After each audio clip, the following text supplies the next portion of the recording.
Hari kedua bertugas, Wakil Bupati Nrekang Andi Tenri Liwang memimpin apel upacara di alun-alun Abu Bakar Lambogo, Kelurahan Galonta, Kecamatan Nrekang, Kabupaten Nrekang, Sulawesi Selatan.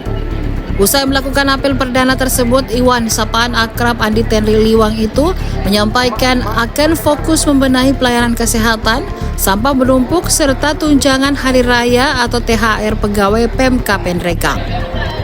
Selain itu, ia juga menjanjikan akan membenahi polemik sampah menumpuk yang terjadi di Kabupaten Nrekang. Bukan hanya itu, jelang Ramadan, Iwan juga menyampaikan akan membayarkan THR pegawai di jajaran Pemkab Nrekang. Akan tetapi, Iwan mengatakan untuk saat ini anggaran THR untuk pegawai Pemkab Nrekang belum tercukupi. Diberitakan sebelumnya, Andi Tenri Liwang menyampaikan jika banyak pegawai di Pemkab Nrekang yang bermasalah. Selain itu, sebelumnya pada Jumat 21 Februari 2025, Iwan telah melakukan inspeksi mendadak di beberapa OPD di Pemkab Nrekang.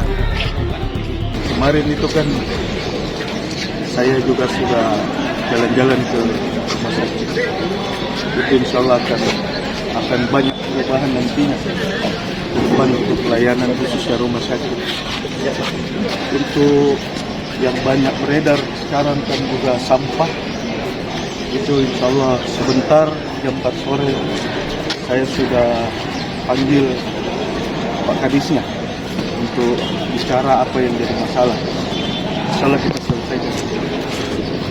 Tapi fokus utama itu sebenarnya pembayaran gaji THR, karena sampai sekarang kan uangnya belum cukup.